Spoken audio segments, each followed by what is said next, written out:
welcome to a new episode from our podcast Land Talks by the G20 Global Land Initiative. Today we have a very special guest, James Amponsah.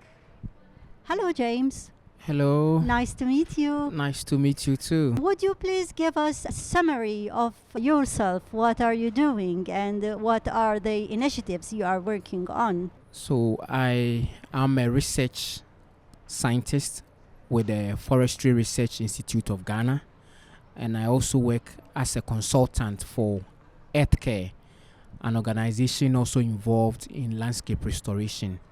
Most of my project has been in the northern part of Ghana, helping farmers to build resilience through innovative agroforestry approaches.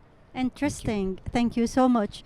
So let's talk about understanding silvopastoral systems. Can you explain what silvopastoral systems are and how they contribute to land restoration efforts? Thank you. So silvopastoral systems are not entirely new systems. They are part of existing agroforestry approaches for land restoration. It seeks to integrate or combine several components: tree crops, agricultural crops, livestock, forages, and sometimes grasses on the same piece of land that is intensively managed by farmers to ensure that over time, on a larger scale, the landscape could be restored.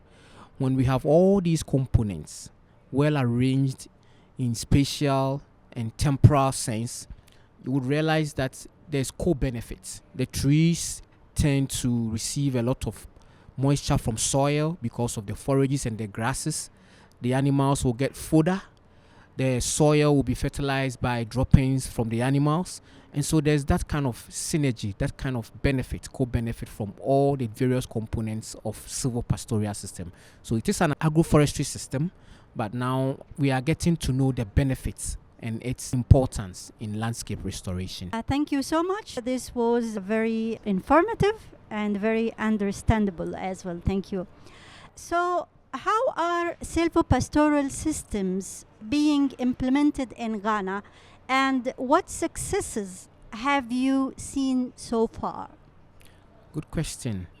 So the northern part of Ghana is semi-arid, and of course the problems common to semi-arid places can also be seen there. There is high temperatures. You would also find water scarcity. There is perennial fire, yearly or annual fire in the savanna region. Yes. And this is really negatively affecting crop production. It's affecting the livelihood of farmers, and it's also really affecting the land in general. And so farmers, in their quest to build resilience, try to engage in crop production. They try to restore land by planting indigenous trees, but to have all of them together at the same time, it's much of a problem. Of course. And that is where our initiative comes in, to build their capacity, to help them understand the benefit of silvopastoral systems, and also help them to implement it in their own farms, see the benefits, and be in the position to upscale or replicate it.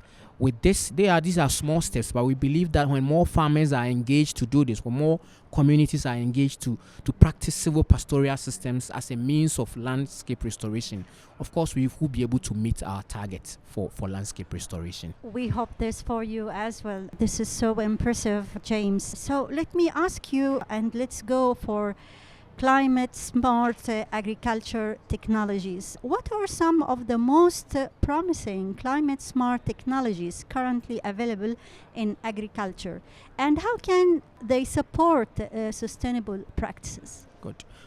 So as part of us building the capacity of farmers to implement silvopastoral systems, we also help them to appreciate climate smart technology. And one of them I'll mention is what we call the half-moon planting technique.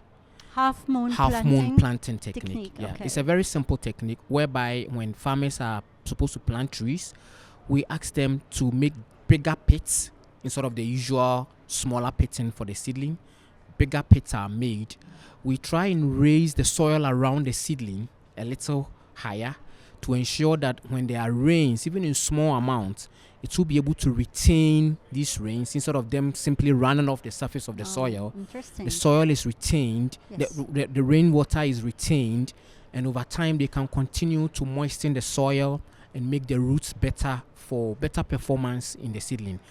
Planting this way is a bit slow, but you have higher chances of the seedlings or your trees surviving. And this has been very effective in restoring a lot of landscapes in other areas. So we introduced this kind of climate smart agricultural technology to farmers. Not that there are several of them. So we do organize what we call farmer field schools, more like farmer community extension projects with researchers. So the outcome of our research, we go to the grassroots communities, and then together with the farmers, we try and implement some of these climate smart technologies. Once they are able to compare that with other systems and see the benefits they are having, they are more likely to adapt it and help in land restoration in northern Ghana. This is so impressive. Thank you so much. So talking about shaping the restoration agenda, from your perspective, what are the key actions needed to shape a global land restoration agenda that meets the challenges of today's and tomorrow? Great. I think stronger community engagement is key. Stronger community engagement, helping communities to appreciate land restoration benefits, and also adapting the local knowledge, local traditional knowledge is also key. We may be able to come up with all the policies, the tools, the frameworks, but we need to bridge the gap between that and grassroots local communities. Of course, we don't want to be separate from what we are doing. Exactly. Yeah. Exactly. So when farmers are engaged, when farmers are involved in designing innovative systems, they will be able to see the results, and they will be in the position to adapt it and support whatever large-scale land restoration efforts we want to do. And I think that is an approach my organization has tested, and it's working really well. Sometimes some of our restoration areas, we don't even have to go there physically. Farmers themselves will be there. Yes. They will report to us what they are noticing. They will see the changes. They are happy, and they are more likely to continue to work with us.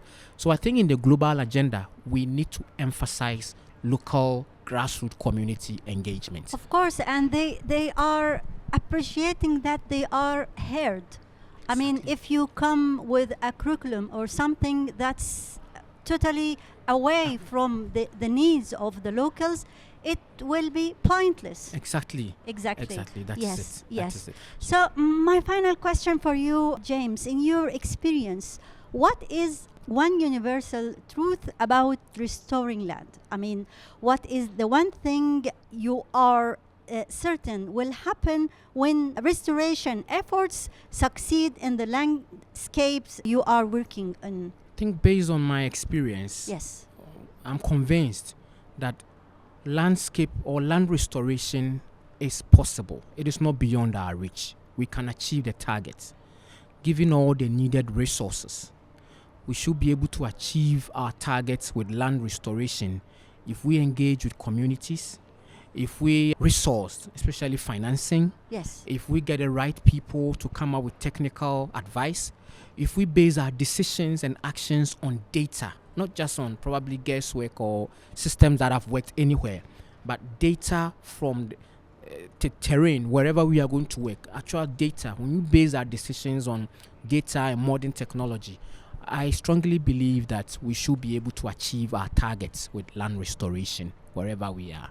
So it's possible. For me, it is very much possible to do that. Fingers crossed. Thank you. I really enjoyed speaking to you today, James. Thank you very much for giving us the chance to speak to you today. And ladies and gentlemen, we came to the end of our episode. Stay tuned for other new episodes coming to you from the Global Land Initiative. Thank you so much, James. My pleasure. Thank you.